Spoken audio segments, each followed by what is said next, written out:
Okay, the time is now. Hang on one second. Hang on one second. Don't move. Everybody, don't panic. All right, there we go. Where am I at? There we are. All right, everybody, welcome in.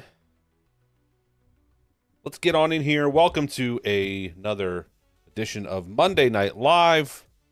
I am your host, Jordon Cox. We got some racing to talk about from this past weekend. We had a lot of fun stuff going on over the weekend.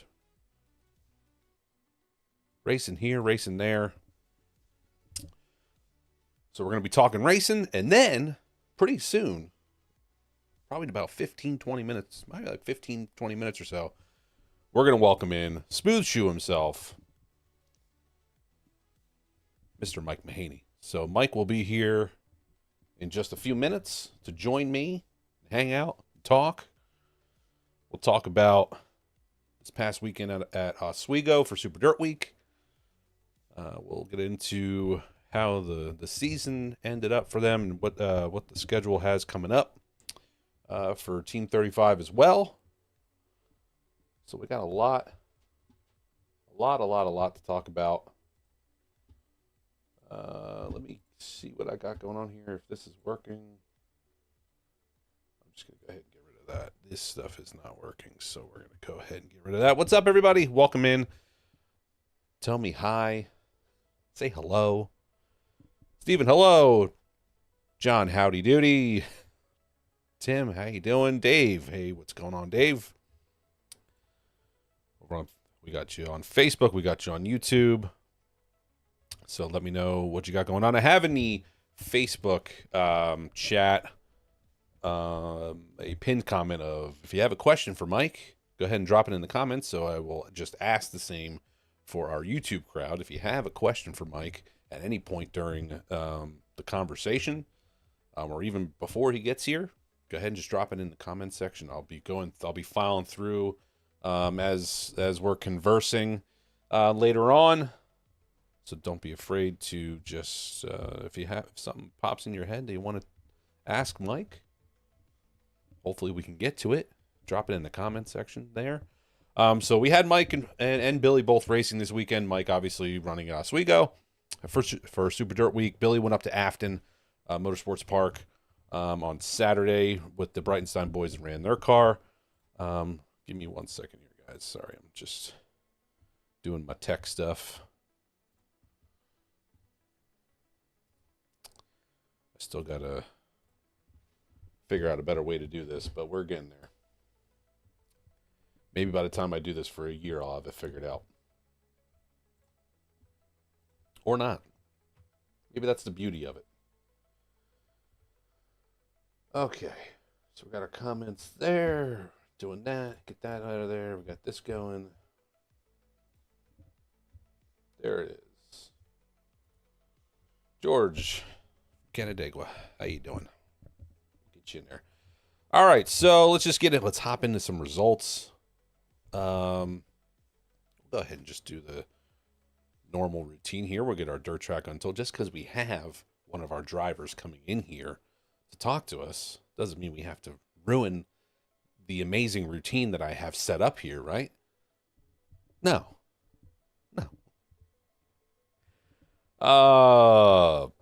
But we'll start with Billy because he ran at Afton. So Afton Motorsports Park. Billy finished second. Ran second to Cody Higbee. Congrats to Cody on that win. Super Dirt Car, Short Track Super Series win for Cody Higbee. Seemed like a pretty popular win up there. So congrats to Cody. Second to Billy. Ran a good race. I think he started third.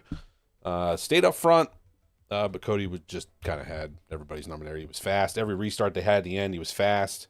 So really just went ahead and put a whooping on the boys there. Let's see here. I mean, I don't have to get too much into it. You had your Your 358 and your big block winner at Oswego for the Super Dirt Car Series was Matt Williamson. The 358s was Williamson, Shepard, and Payne. And then you had Williamson, Justin Ayers, and Alex Yankowski. Yankowski running the Stuart Friesen car there. So congrats to all those guys putting a good show on up there. Oh, hi, Emma. Hi, Colby. Go to bed. Time to go to bed. Let's see here. And then congrats to Steve Bernier for winning the 100 lapper up at Cornwall.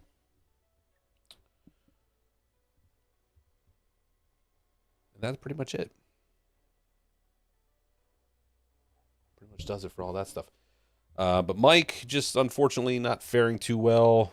Engine issues dropped him out of the 200 on Saturday. So where did he officially end up?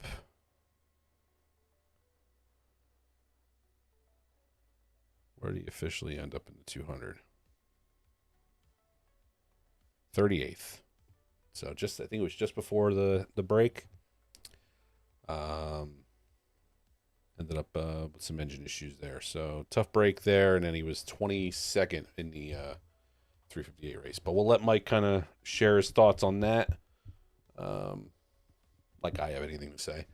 So yeah.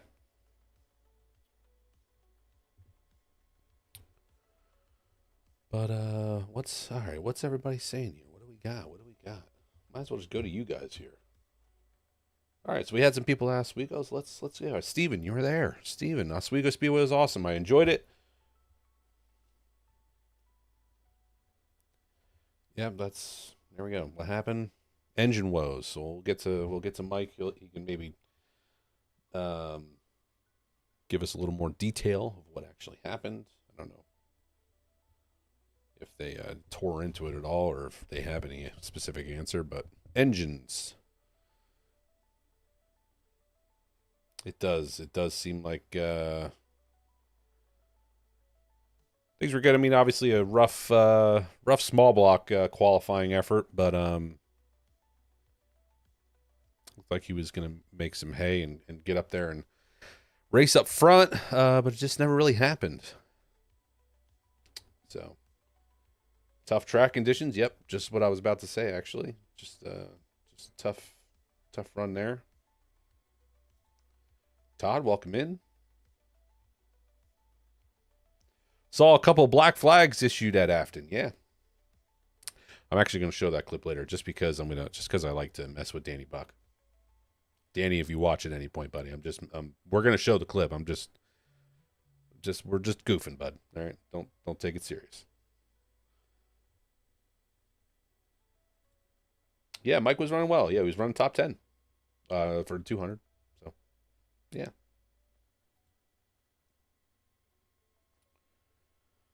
Who won what race? The 200 Super Dirt Week race. Matt Williamson pretty much just swept the weekend.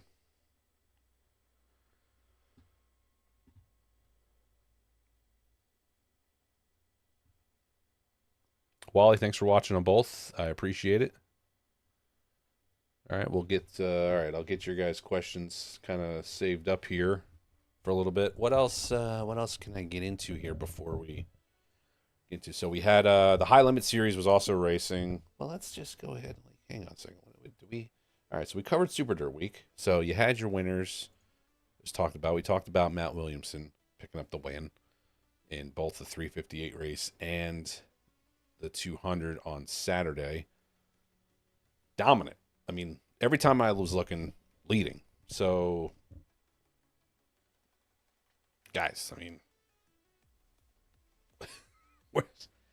I don't know what else to really say. I mean, he was leading at all points. Every time I looked, he was leading.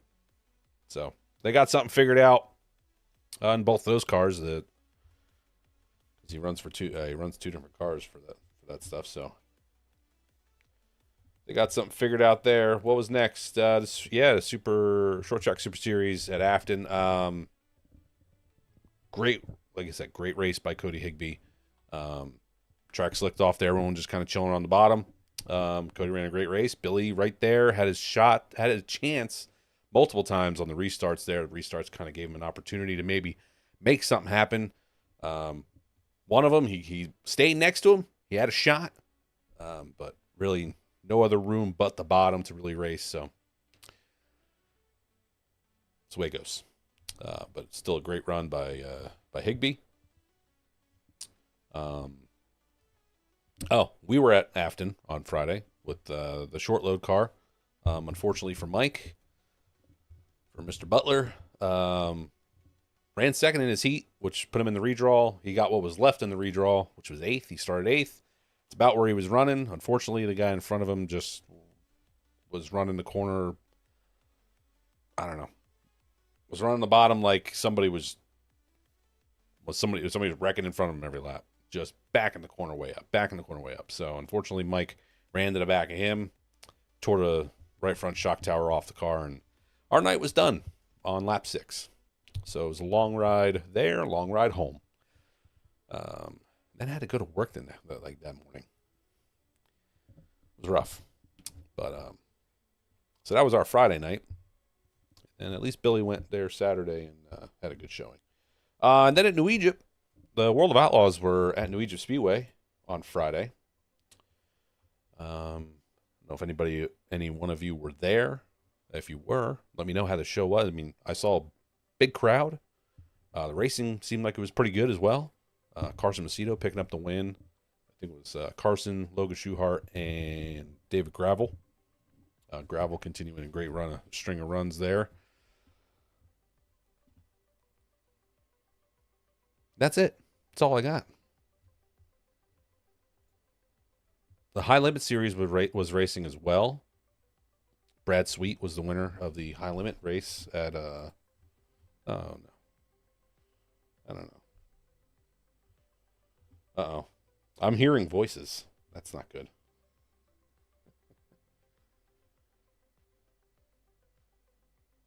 All right. Oh, it is. Well, it is good. I'm looking at my preview screen here. Oh boy. Nice. All right, hang on. Let me go and unmute myself in there.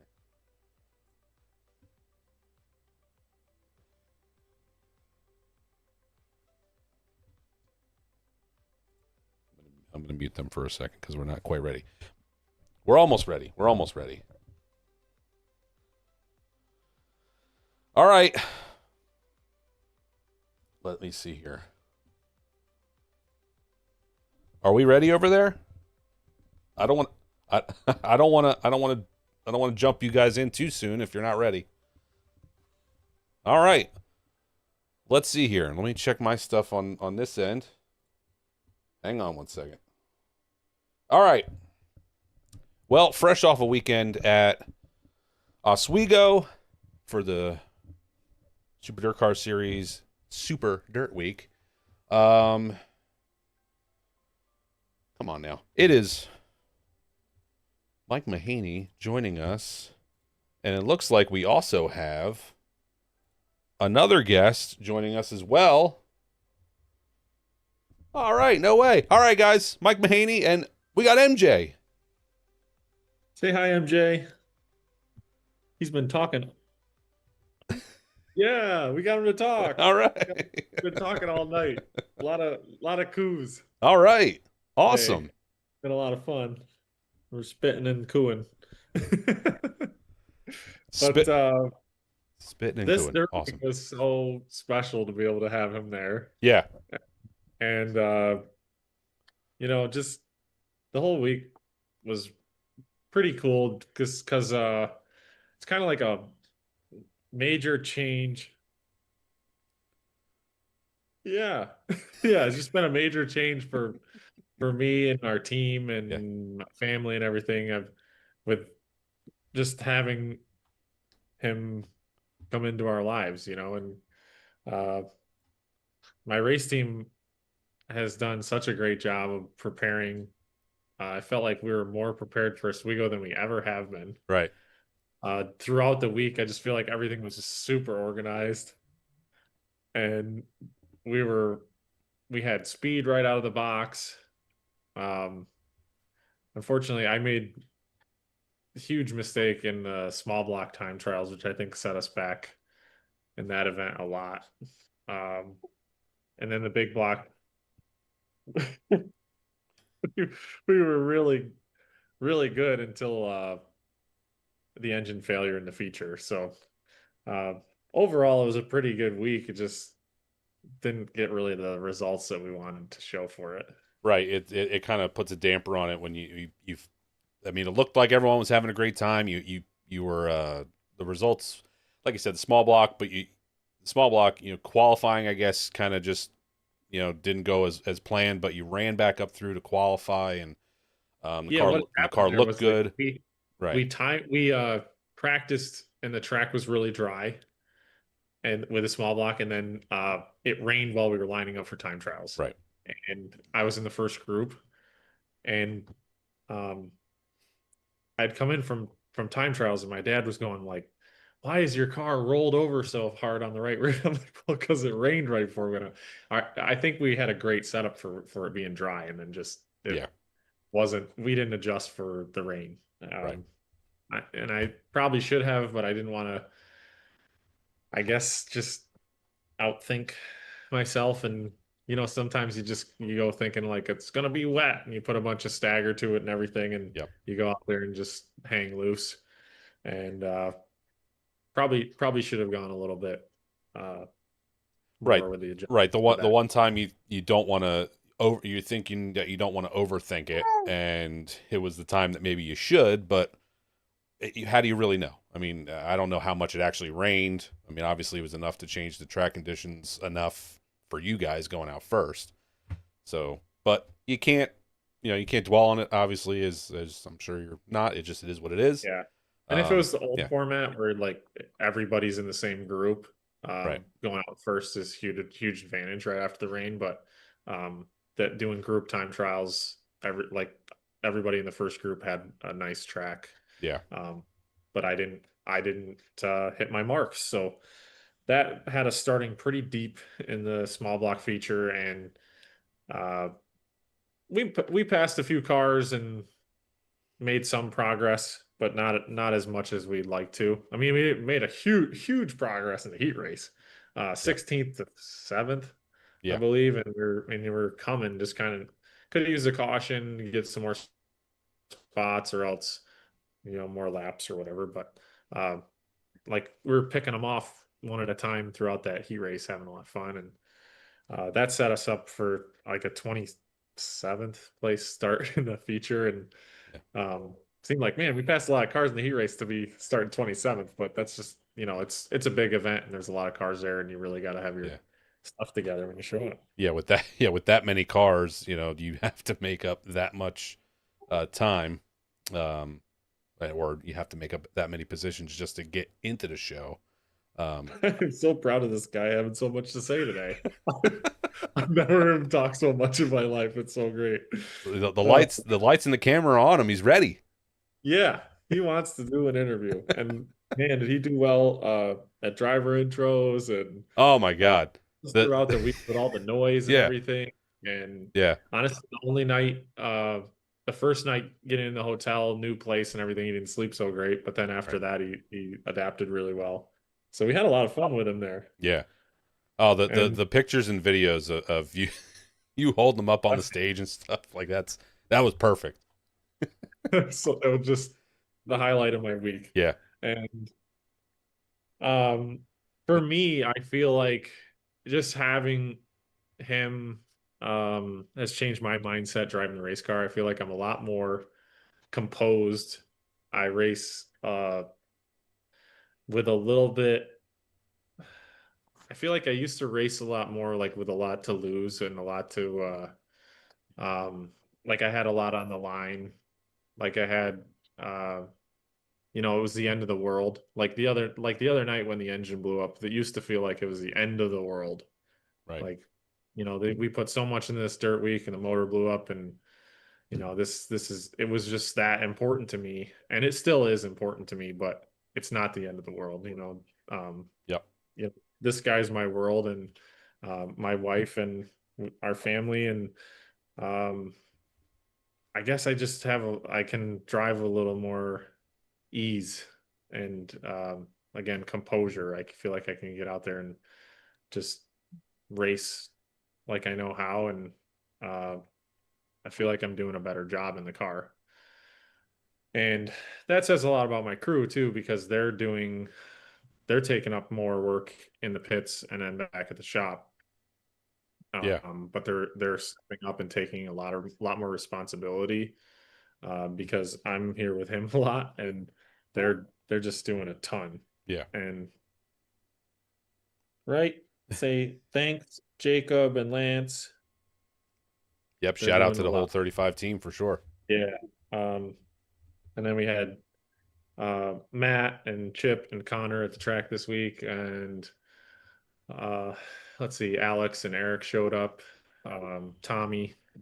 It just we had a great group, and I felt terrible that we didn't get awesome finishes, but um, still I think it was a solid week, even though um, just as far as like how everything went up until the engine break in, Right. it's just like everything went the way it should have before that, I think. So um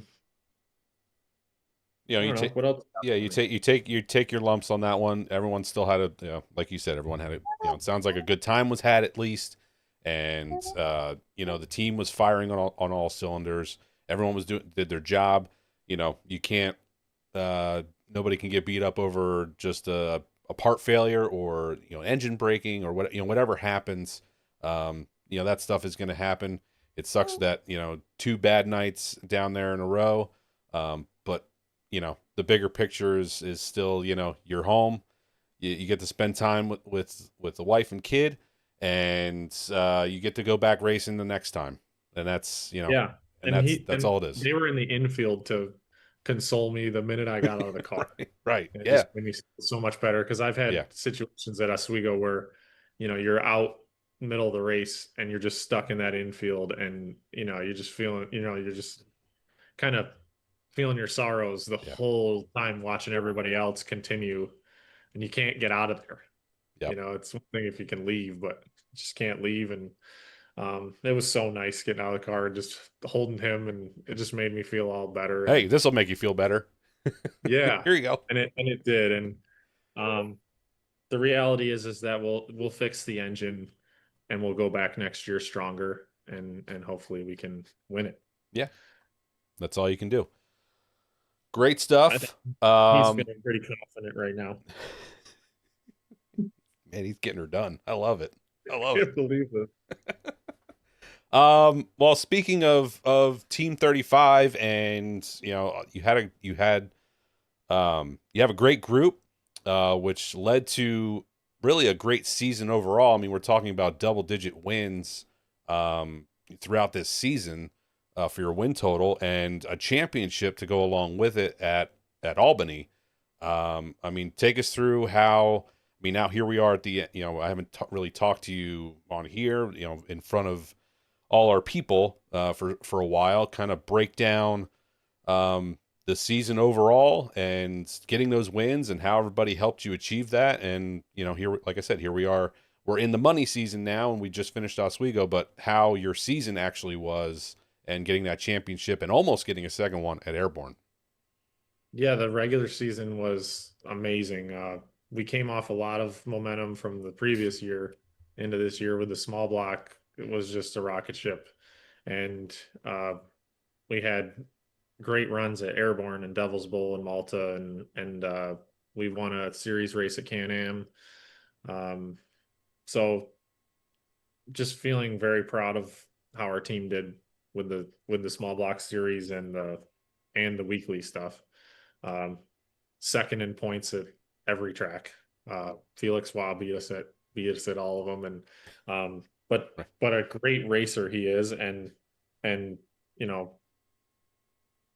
clean, and he's a good kid, and I feel like um, it was like 1 point at one track and 4 points at another track. Yeah. It's just so close. It's come down to such little things throughout the season that we can clean up for next year and hopefully come home with some small block championships with that. And then we knew coming into this year with the big block that we kind of needed to get that on the level that our small block was running.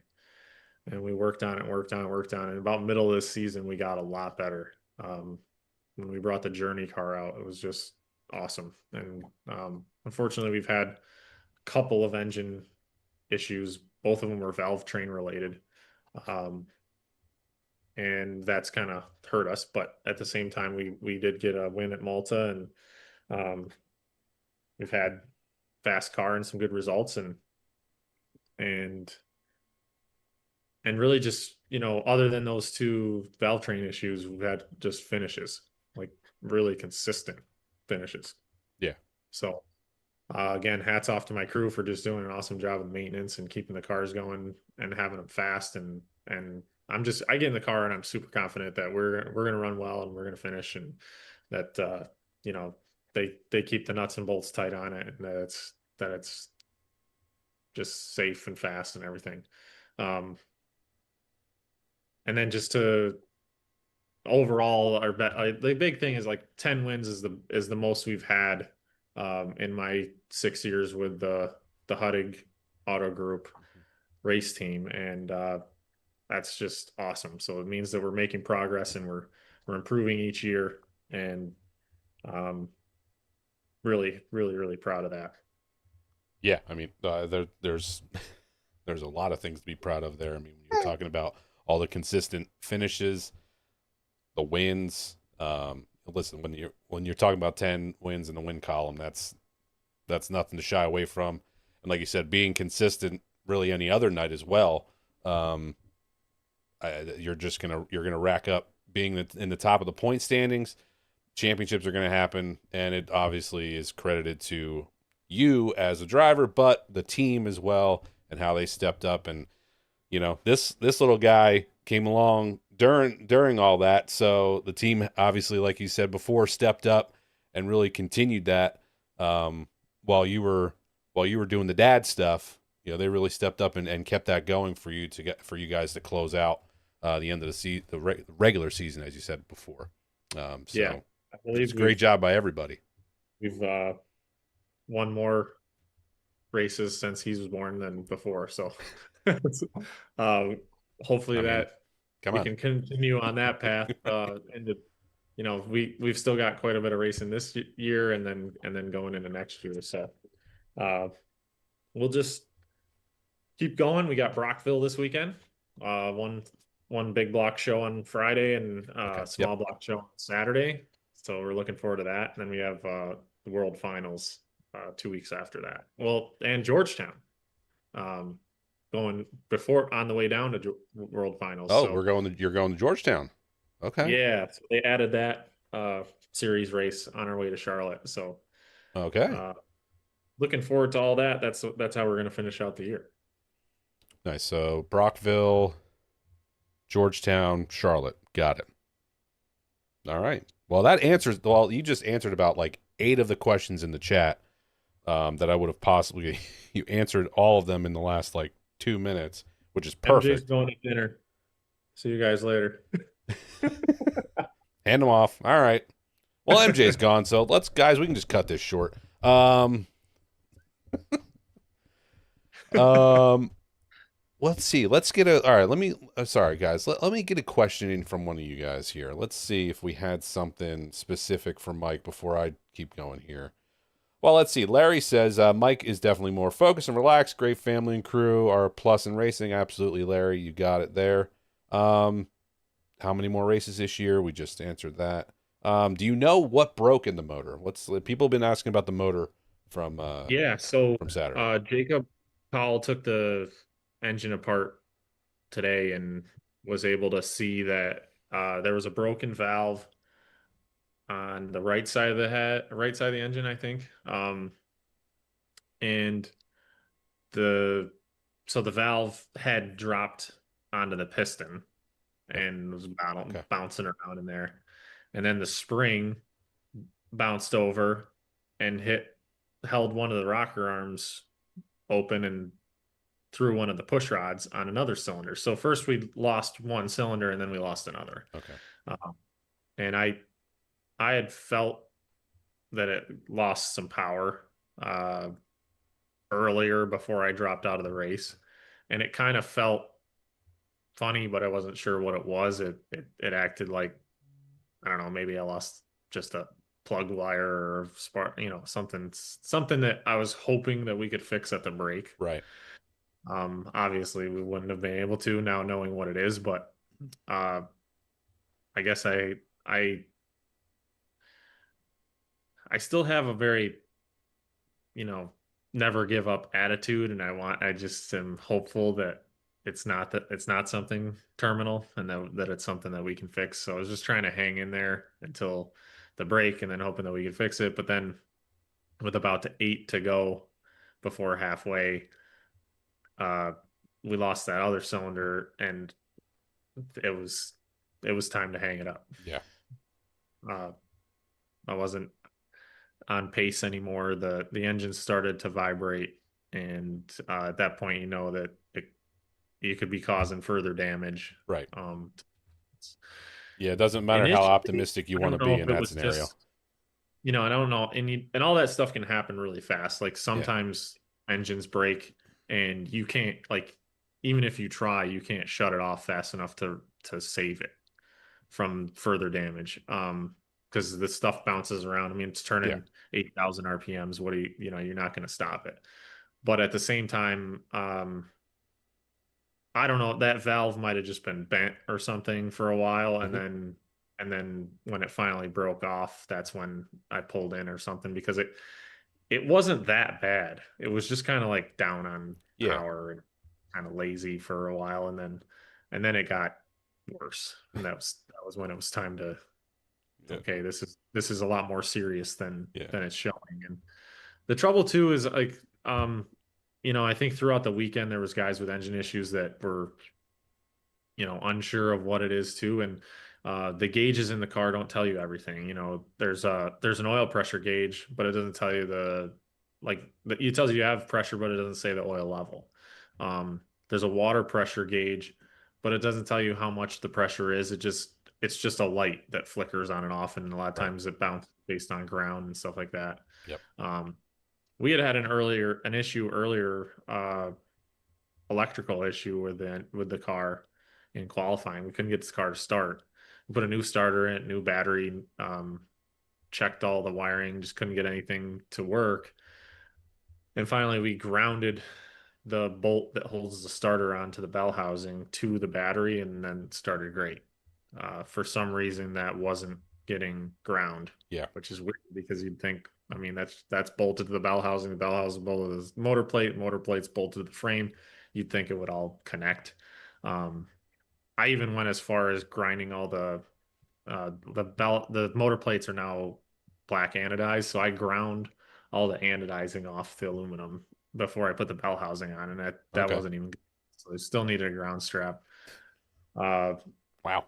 All right. but that fixed that problem. So I thought our troubles were behind us, but apparently not. Right. Yeah. You thought for sure you would have thought that's it. We just we just changed everything to try to get this thing to fire up, and it came down to just a grounding issue, which really pisses everybody off when it's something like that. When So simple. after you've changed everything Yeah. else, that and But it's just that. And right. then Yeah. during the feature, I'd kind of felt like, oh, maybe it's a piston or something that is, maybe we got a burnt piston or something like that.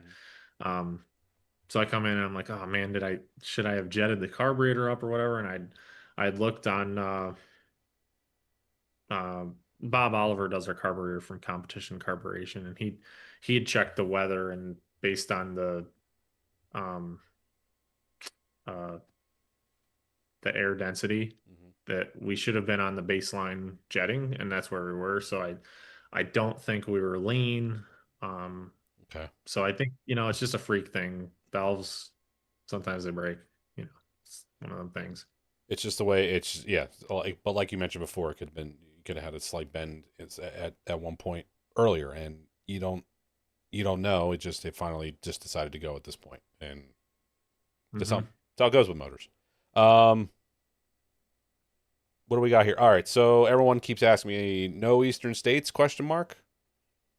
Yeah, we're kind of on more of a limited schedule this year because of MJ and Yep. him being born. It's kind of like uh, I'm putting a lot of pressure on my team to do a lot without me. So we've gone to every dirt series event because we're a platinum driver, so we race for points in the big block series, Yep. and then we've also followed the 358 series, but it's kind of hard to do any more than that. So we've kept it to just the big block series, small block series, and then our home tracks of uh, Albany, Saratoga, Airborne, and Devil's Bowl.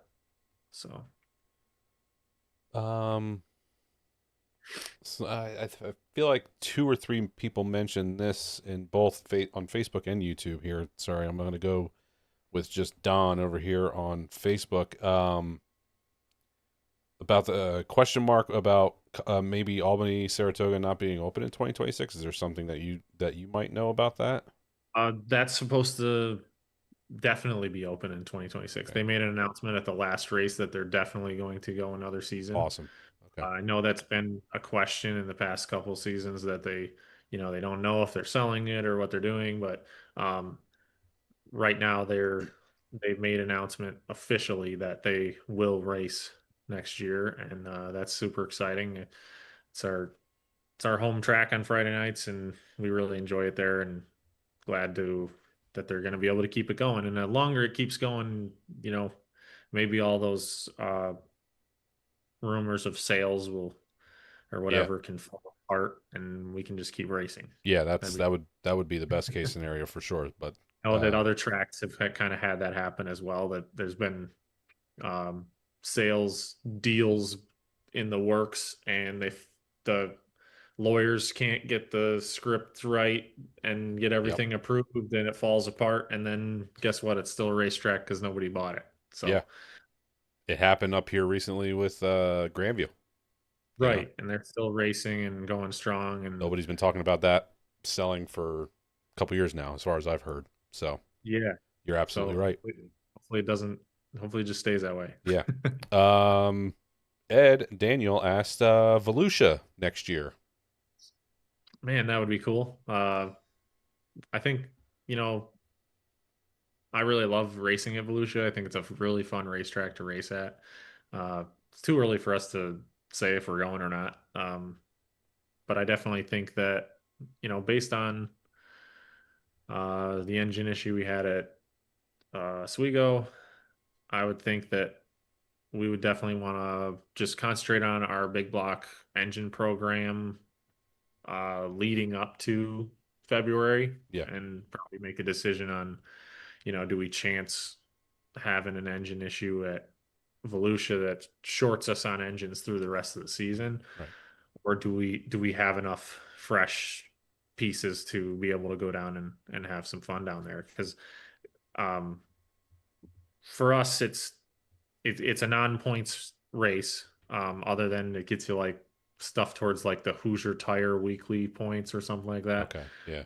which I don't know what that does other than free tires or something like that. I don't know what it does. Um, but I I, do know that without going to Volusia, we were not in that points for a long time this season because we'd missed those events. Um, but mainly we are going like if we go, we're just going down there to race and have yeah. fun. It's It's a just series. it seems like it's more just for everyone just to scratch the itch of we haven't raced in like 3 months. Yeah. We got for the guys that get their stuff together, have the engines ready, have the money ready. Um, you do have to plan pretty. I mean, it would probably have the plan would probably have to start planning would have to start now, pretty much Mhm. if it hasn't started already. I mean, it sounds like you're not ruling it out, but also if it doesn't happen, it's really not a big deal. You have bigger Yeah. fish to fry I'd love throughout to the rest do of it. the I season. think it would be fun to like our uh, my parents, Mandy's parents both have places in Florida they go to in the winter. Yeah, So we have family down there. Billy often goes down there races. I'd love to go do it and enjoy it and have some fun, but it's got to be something that our whole team wants to do, and and feels that it's the right thing and the right move for our team. So we'll see what happens. Well, I mean, I hope for the sake of having fun, it's something that can be in the cards for you guys. But obviously, like anybody else, I understand, the logistics of it, and it's a lot. Um, but and would love to, just if it has to come down to, hey, we just want to focus on getting her done the rest of the season, and then focusing on, wins and championships, at our home tracks, and maybe even just focusing on Super Dirt Car, you know, throughout the season, not so much, what they're doing in Volusia. I mean, that'd be great. So, but we'll see what happens. Like I said, I hope. Like our engine programs really stepped up this year. We've got some really good small blocks. We've got some really good short track big blocks, and I think we got to kind of work on our big track big blocks, like for Oswego, Volusia, Charlotte, Sealands Grove, Big Diamond.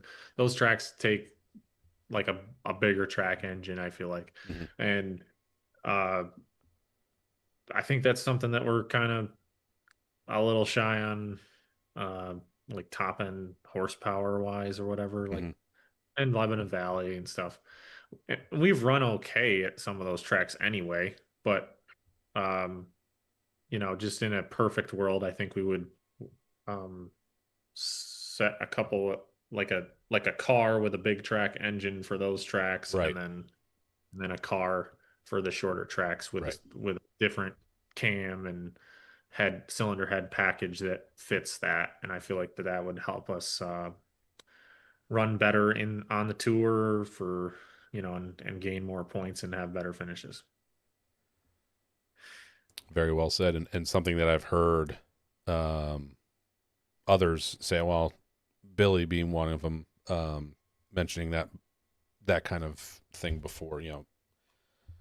The difference is, and like you said, having the power for the for the longer straightaways, for the bigger tracks, and the not having having it in different, having the power in different areas for the big tracks as opposed to the small tracks, and it totally makes sense. And when you're talking about a Charlotte or a Volusia, those are big tracks. You need the power up top, and it would require kind of setting something aside differently, like you're talking about. So it makes sense. Let me see here.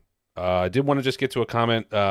We had Owen Alger Racing on Facebook. He says, "Hi, congrats on a great season." Um, we'll get to the question here too. Where did your career begin, and at what age? What would you say to an up and coming young driver moving through the different classes as you get older? They also wanted to thank you for making their 8-year-old son's weekend at Super Dirt Week.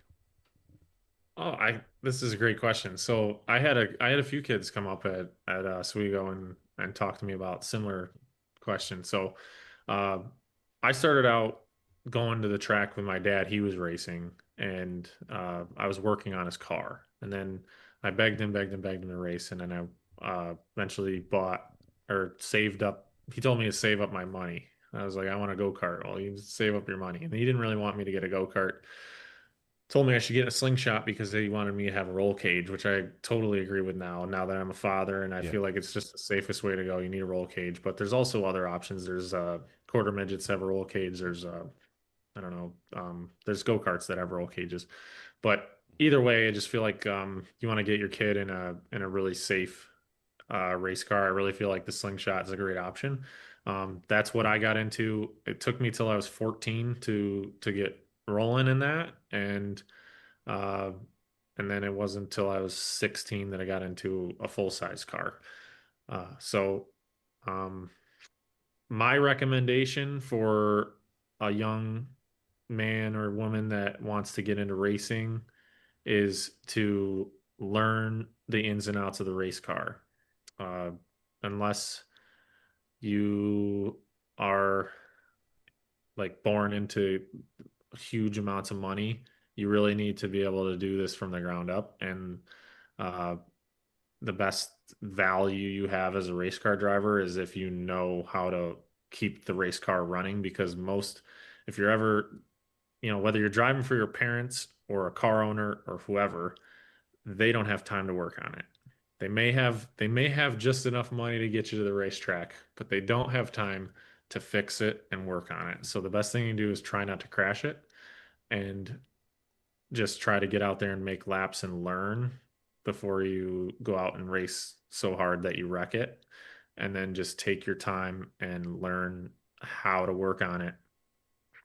Take interest if your parents work on a car, or if you have, you know, a mechanic that works on a car or something like that. Just take interest and watch them and ask them questions and try to learn everything you can. 100% agree. Great response. The biggest, I will emphasize learning as much as you can on that race car.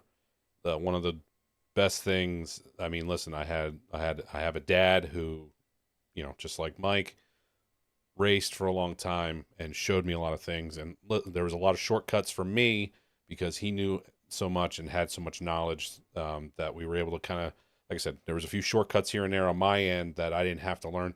One of the greatest things that ever happened was at the end of my first year of racing, a sportsman car, I tore the entire thing down completely because we were putting everything from one frame onto another frame. The amount of stuff I learned just by tearing one car apart and then having to put it all back together on another race car, I learned everything. I learned so many things about these race cars just in that moment. And then from there on out, every advantage that I've had, and I'm sure Mike would agree, is taking interest and learning every single thing about that race car and being able to, it's saved time, money, it's saved, things at the racetrack, things happen at the racetrack and you look around looking for somebody else because you don't know what to do. No, you want to be the one that fixes it. You want to be the one that knows what to do on your car. So that is the biggest thing. Take the interest and learn as much as you can, as soon as you can.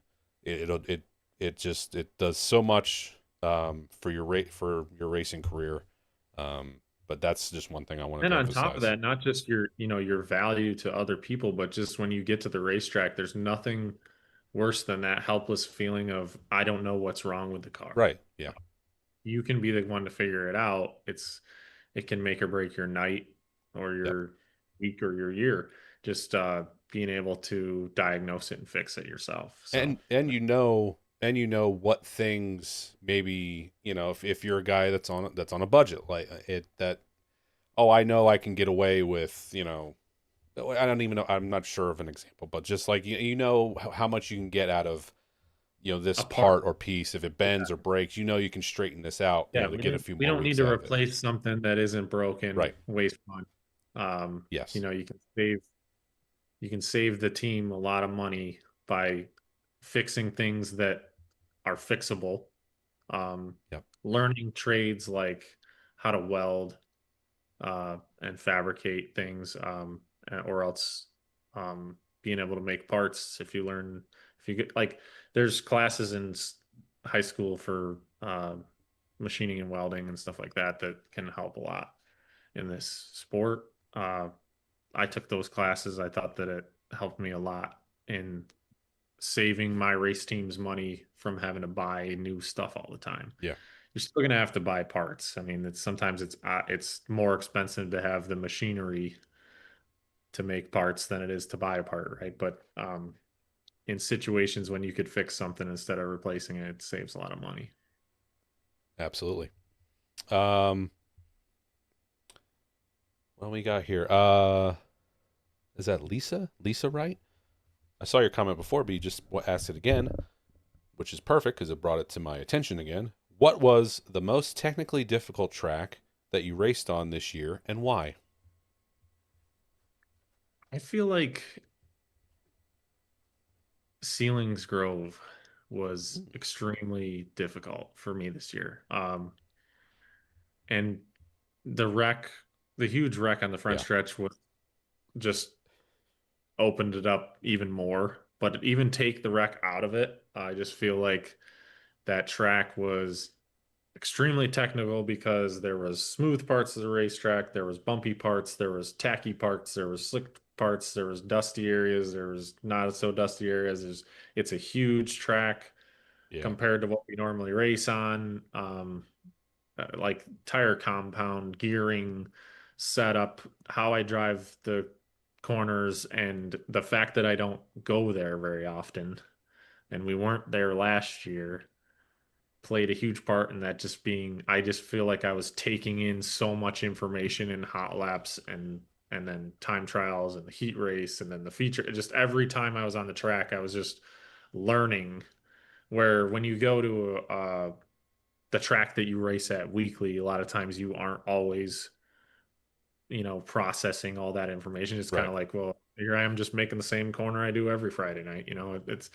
Um, it's a little simpler that way, but that night was intense. And then when you add the wreck into it, we put a front axle in mid race, Yeah. and then have to like re-square the car and adjust ride heights on a multiple pit stops to get the thing so I could even drive it again.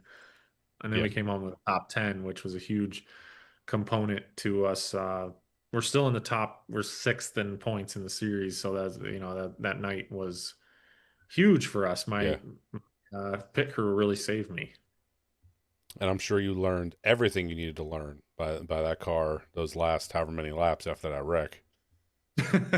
Yeah, it was intense trying to steer it after that. So Who do you think had a uh, harder time? You driving that car at Sealings Grove or Billy driving that hunk of metal that we put back together at New Egypt that night? I don't know.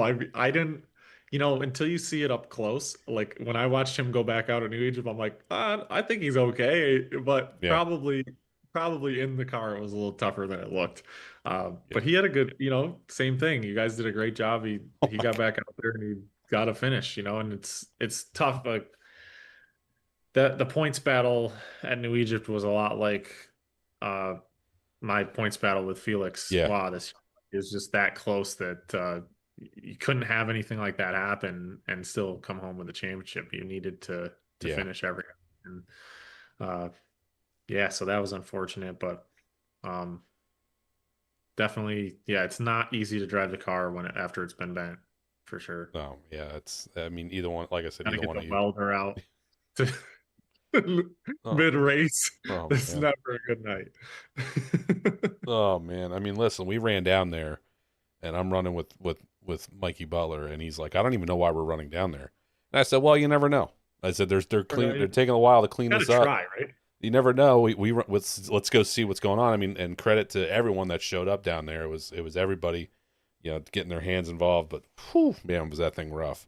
But hey, I mean, it got him a top 10 that night, just like your boys gave you a top 10 that night. So it all worked out. The worst car I ever drove, and finished the race. Uh, One time we were running for points at Thunder Mountain with Cheryl Brady and Jim Shears 77X, and we ripped a shock tower off and ratchet strapped the axle to the frame. And let me tell you, with no shock on there at all, and it's just solid, no give at all, it is rough. Even on a relatively smooth track On with the no, the left front or the right front? I I think it was the right front, and it How? had nothing. How? It was rough. It was Yeah. really hard to steer. Yeah. It bounced across the track when you tried to steer it. It was bad. And those are, you know, Yeah. silly things that um, I guess we do to get points. Right. And Yeah. Yeah. um, it kind of leads me to another thing where sometimes we have too many cars left at the end of these races. Like we don't need the guy that's 2 laps down in 20th place still out there. Yeah.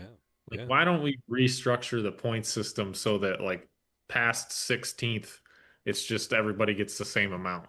Because we got guys out there like ratchet strapping their axle to the frame and just out there trying to make laps to get points. And it's like, well, if you didn't get 10 points by staying out there, then Right. you wouldn't be out there and be a danger to everyone. Yeah. It's But just we got, dangerous. the leaders are out there complaining that, oh, this lap car got in my way and this guy, and and it's like it's not his fault. He's just out there because he's trying to save his season Yeah. by finishing the race if he can, and he's battling with a junk beat up car, and just doing the best he can. But he probably wouldn't, you just wouldn't stay out there if you knew that you weren't still trying to get Oh some yeah. kind of right. Yeah. No, I mean that's you hit the nail on the head. I mean it's I guess it's In and Formula One, they only get points if they finish like pretty high it up. depends on the size of the field that we're talking. I mean, Yeah, that's true. Like that, like at Oswego and Fulton 200, there's more cars in the yeah, you're field. starting 40 something cars.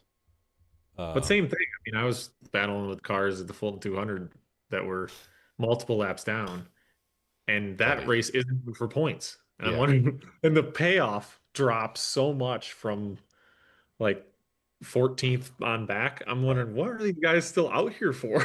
Just Yeah. at some point, you gotta learn from Tim Fuller. He says, he broke an interest rod and he's trying to save some money, so he pulled in.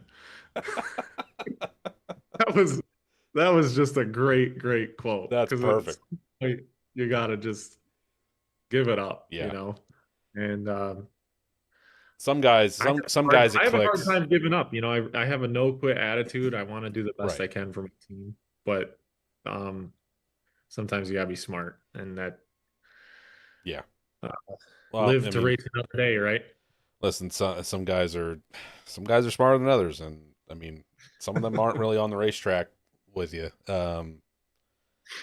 Listen, wait, we can sit here and talk for another hour about how smart race car drivers are, but we don't have that kind of time.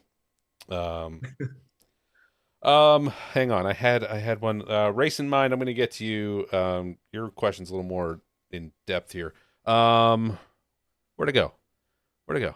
All right, yeah, all right.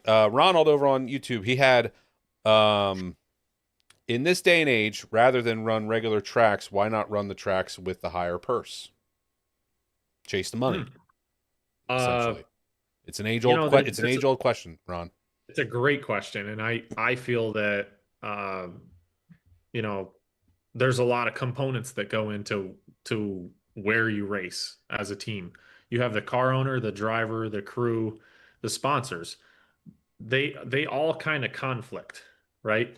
This guy wants to go here, this guy wants to go there, this guy wants to go to another place, and this guy wants to go to another place. They're all racing on the same night. You can't be in four places at once.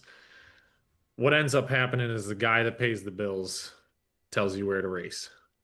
So, um, It's a great if answer. you are the car owner, the driver, and at the same time, then you're gonna go where they pay more money because you own the stuff.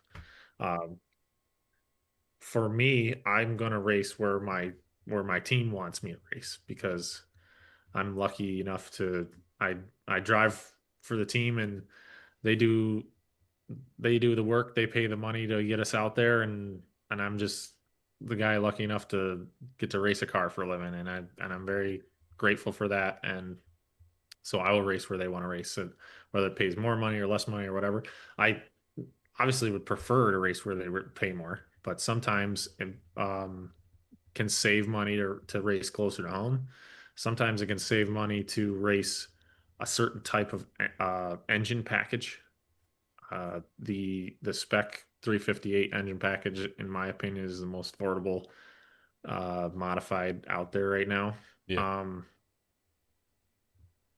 and at least our like the ones with the rev limiter, we're getting a season on a rebuild, and the rebuilds aren't that expensive. So uh, for about $6,500 a year, we're racing on these 358s and getting a whole season out of them. It's pretty good.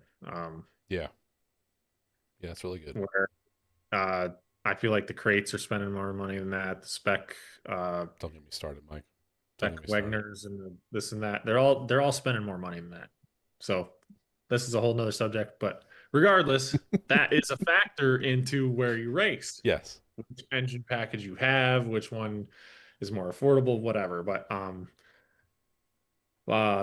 tires, just everything. So Yeah. it's a very complicated issue, but uh, right now our teams we're racing at Albany, Saratoga, and Airborne, and they're the closest tracks to our shop, and then we're running the dirt series, and uh, we race for a little bit more money on the series in the series events, but there's a little more competition and there's a little bit more laps and a little more cost to that too. So Racing Mind, I feel like that answers your question of who makes the decisions for the team and how the process of the decision making goes. I feel like Mike just answered two questions for you guys yeah, at there once you go. there.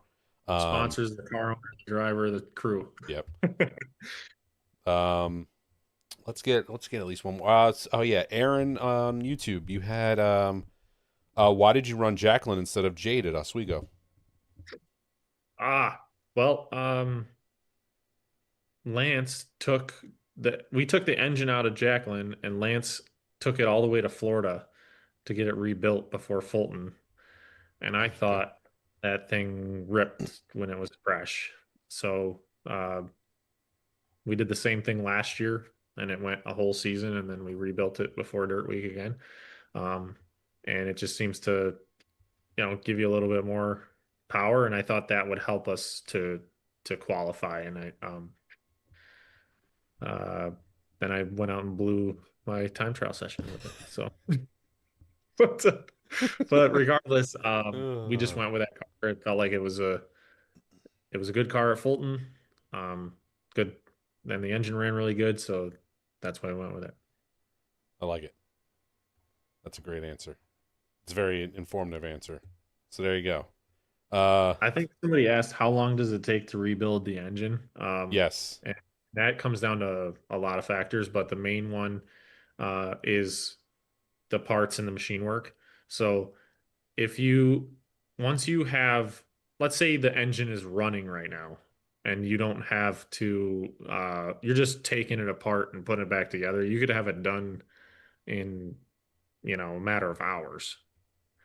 Hmm. Why it turns into days or weeks is because you're taking it apart and then it has to get machined, like in other words the block has to get bored, honed, decked, whatever.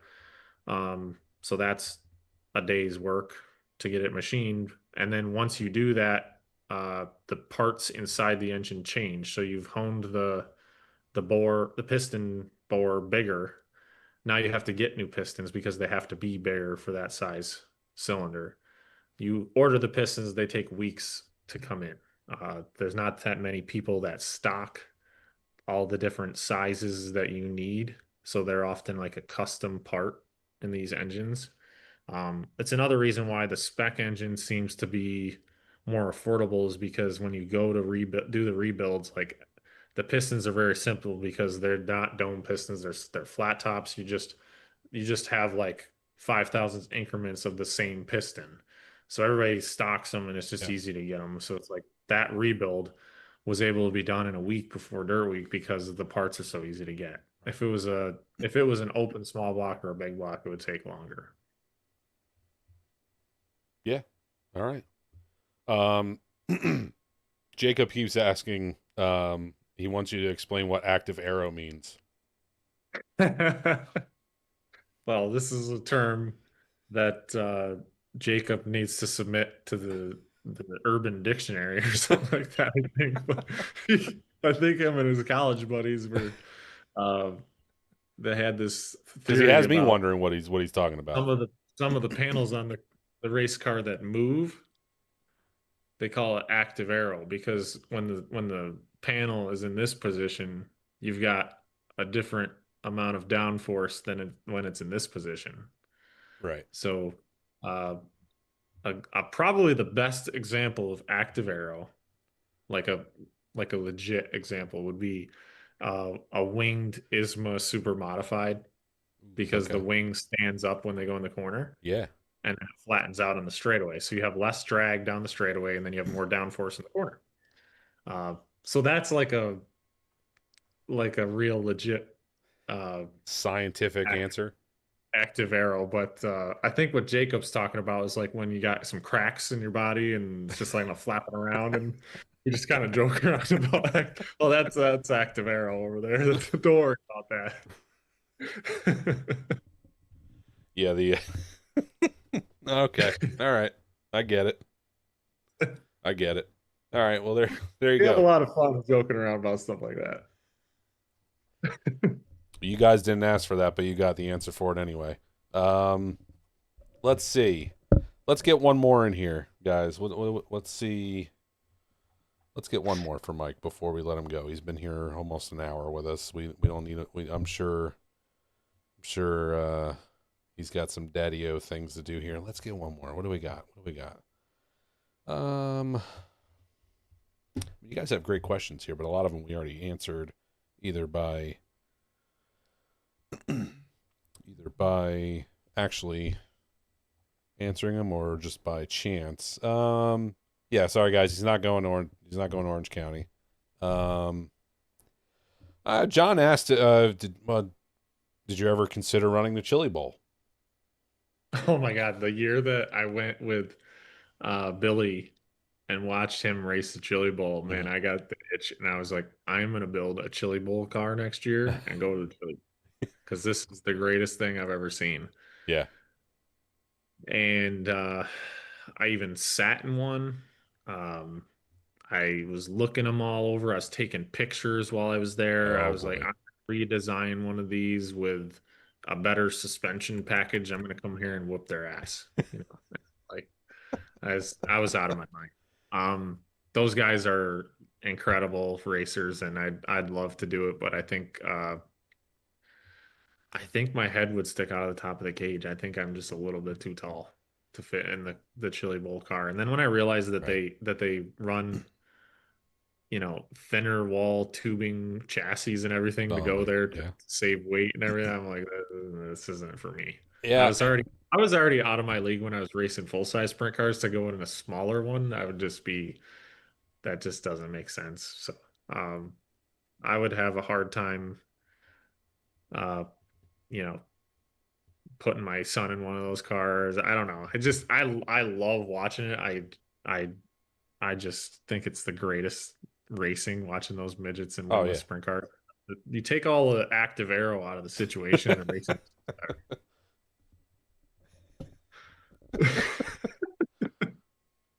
Great. Um, Perfect. Yeah, it's I mean all the other reasons why, your height and stuff like that. And then maybe trying to find, the right ride or if doing something like that as well.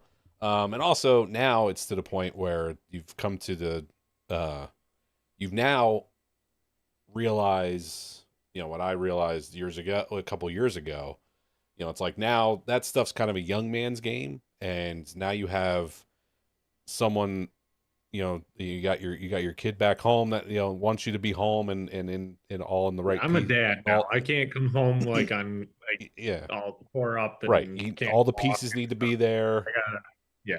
Yeah, it's So that's I'm gonna race a full size car with a big, you know, with the big cage and yep, bubble around me that I have in the modified that I feel very safe in yep, and um yeah, not to get off track. I feel like, obviously you can get hurt in the car. It was very unfortunate that Stuart Friesen got hurt this year, and yeah, it was really cool to see him at Dirt Week and see him walking around and see him improving absolutely. on like, you know, I know he's still in a lot of pain that he's dealing with a lot in his recovery, but it just shows a lot of promise of him making a comeback uh, real soon and that I'm just proud of him for sticking with all the PT Yeah, and everything he's got to go through and then just going to the racetrack. I mean, I got to believe that it's hard as a race car driver to go and watch everybody else race and not be in the car. So his own cars as well. yeah, his own car and their team ran really well. Yeah, So just definitely proud of all those guys for sticking with it and um, not letting it get them down too bad and because it's just that was a horrible thing to see and don't want it to happen to really anybody out there and it's something that we think about Yeah. all the Yeah, but time. that's it has been good to see him back at the racetrack recently, whether it was on the NASCAR side with his Truck Series stuff, or now he's been showing up at the dirt tracks a little more often. It seems like, so that's really cool to see, and um, yeah, so just kind of piggybacking on you there, it's been great to see him more at the racetrack now. Glad to hear that it sounds like you know he's on his way. I mean, I don't know what his goal is. I'm assuming next year. My thing is like, I feel like just let's all just take all the pressure off him and let him recover and at it Yeah, in his own time, and let him have his own goals on what he wants to do. But whenever he decides to be back in a race car, hopefully he's fully healed and it's a safe situation for him. You know what I mean? I just feel like that's the most important thing. absolutely, absolutely. I'm gonna have to. You guys might have to pull some strings. Maybe we can get him on here at some point. I'd love to talk to That'd him. be sweet. Yeah. Um, Listen, bud. I don't have anything else for. I mean, listen. I can sit here and talk to you for the next couple hours, but I know you have plenty of I stuff. gotta go put MJ to bed. I know you have plenty of things to do. Listen. I know. I got two of them, and and it doesn't. The difficulty and the easy stuff. It just changes what it is. But it's incredible all the way through. You have your ups and your downs, but it's amazing, and I'm so glad for the two of you. Just being able to experience parenthood, and you guys are absolutely killing it. It seems like hopefully one of these days we can all get together because I want to meet the little guy. And every picture and video that my girls have seen, they want to meet him. But anyway, thank It's you so for thank you for spending some time here with me tonight and showing your face to. I mean, listen, we're like over 100 between both platforms, over 100 viewers. People love seeing you and the guys, so I appreciate you just taking time tonight to come talk to me and answer some questions from the people. Yeah, I just appreciate you, bud. So Thanks thank for you. having me on the show, and as always, you're doing a great job, and uh, love keeping up on things every week, and appreciate it. It's been a great year doing this, and I think we'll just keep growing. That's the hope, man. And I appreciate you and Mandee for letting me do this. This is a lot of fun, and hopefully we can keep it going. And we'll check back in with you guys hopefully a little sooner rather than later. All right. All right, have a great night. Thank you. Thanks, Mike. Mike See ya. Mahaney, everybody. We'll let him head on out here. Get me back to the full screen. Mike Mahaney on Monday Night Live. Appreciate him spending some time here with us. I appreciate everybody stopping in and spending some time with us here. I do want to. I'm just going to throw this back up here, guys. I put it up during our little interview with Mike as well, guys. And also, I just want to, ladies and gents, I just want to also thank you for stopping in, putting your questions up here. If I didn't get to your question directly, I do apologize. That some the chats are both going pretty good here, and some stuff and there were some things that were answered previously. So if you came in later, if you're in here early, and we might have answered something a little bit earlier, so I didn't get to go. I didn't want to backtrack and stuff like that. But if you want to watch it back, we've got an hour plus here. Mike was here for about an hour. So again, thank you to Mike. Thank you to Mandee for thank you to Mandee for organizing it. But for Mike and I, we're friends, and we enjoyed. I enjoyed talking to him, and I assume he enjoys talking to me. But Mandee just kind of organizes everything for us. I mean, that's just a tribute to women in general. My wife does the same thing, but but thank you to Mandee and Mike for giving us the time here tonight, and for everything they do for me to be able to put this on for you guys. Also do want to give a shout out to my wife, Courtney, who I don't know if she's in the room next to me or upstairs, for being great as well in allowing me to do this and doing her part in allowing me to do this. So thank you to my wife, Courtney, in that aspect. Just want to thank everybody in that aspect as well. Thank you guys for joining us here tonight. I've got the Patreon QR code over here. You can join Club DTU for all the behind the scenes access stuff, early merch access when that stuff drops. When the content early access to content that's coming out, whether it's the vlogs or the podcast, you guys get it first. So consider it. Join Club DTU. There's a bunch of different packages for what you guys would want. Let's see here. Speaking of merch, we have merch. Dirt Track Untold website has the Dirt Track Untold merch, Billy Pauch Jr. and BP3 merch on the Bob Hilbert Sportswear website, and then MikeMahaneyRacing.com. You get your Mike Mahaney merch. I don't know why. I mean, I wear a Bicknell shirt because, I mean, maybe one of these days Bicknell will look and go, hey, maybe we should give that guy a race car. But I'm wearing my Bicknell shirt tonight. I was going to wear one of Mike's shirts because I love the ones I have, but didn't wear it tonight. What else we got? What did I miss? Did I miss anything? Speaking of the podcast, the Dirt Track Confessions podcast with Mandee drops on Tuesdays. So Tuesdays at 5 p.m. Eastern Standard Time. You can catch Mandee's podcast. I don't know who is on this week. Sorry, guys. I'm behind on that stuff. I don't know who she has. But I know at the end of the month, she does have Jim Mahaney on. So you can stay tuned for that for later in the month. But it's every Tuesday of every week, the Dirt Track Confessions podcast. But stay tuned for 2 weeks from now. I believe it will be. Jim will be on there. So you get to see Jim, hear from him. Let's see. Let's see here. Yeah. So we got that taken care of. We'll do. Judy, let's see what you said here, Judy. It looks like you got nice. I don't have a question. I just wanted to praise Mike for being such a good dad. I mean, listen, he's got me to look at. He's got a lot of great dads around him to look at.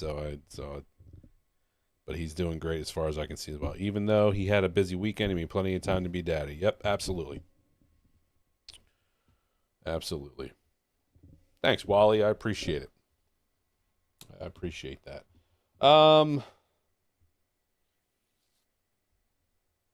Let's see here.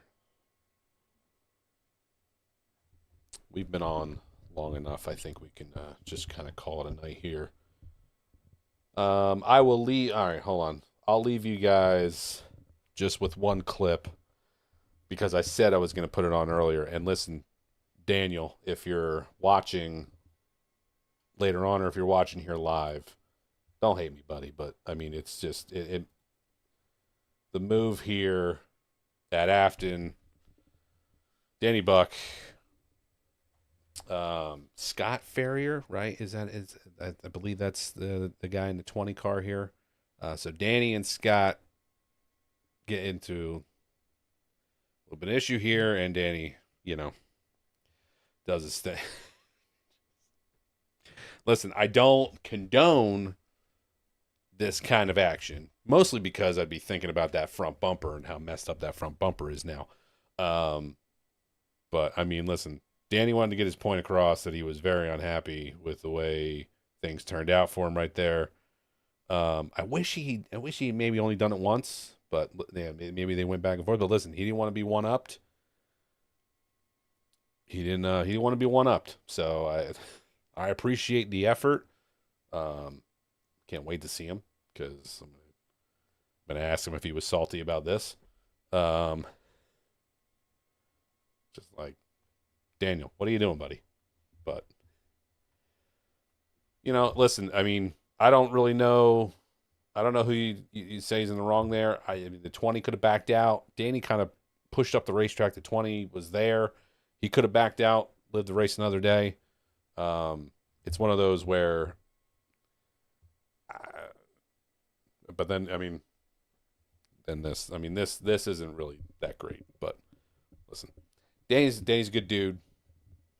He felt like he was wronged, And the other guy retaliated back too. So I mean, just saying, I mean this. I mean, he was about to push them in the race cars. I mean, Danny, come on, bud. Let's take it down a notch. Let's take it down a notch. We're the first one, like we understood. Jeez. He was just a little unhappy. And I get it. He was a little unhappy. But that's a highlight from this week of the modifieds. Sorry, Dan. Sorry, buddy. I had to. Too good. It was literally like I had missed most of the race. I finally get in there, and I'm watching that restart. You guys come around. That's like the first thing that I see. I'm like, damn. Danny, what are you doing, bud? It's been a rough year. I know, bud. I know. I understand. It's a shame. He's having a good race, too. So, the frustration's understandable. So, all right, guys. Listen, everybody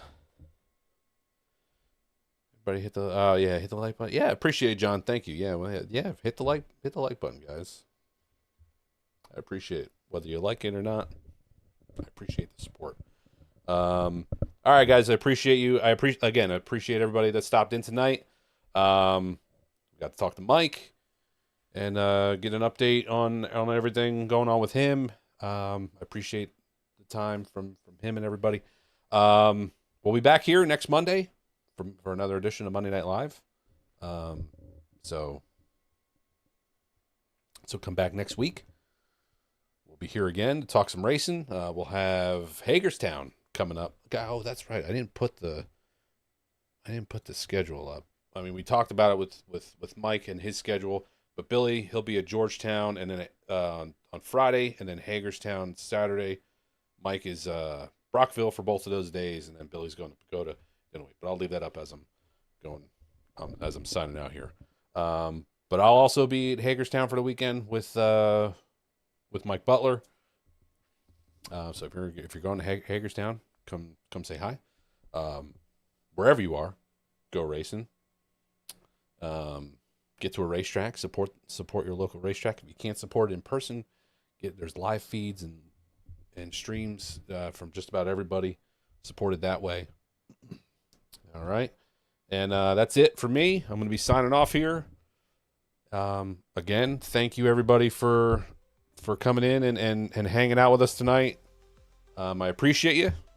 Enjoy the rest of your evening, and I'll see you next week. See you guys.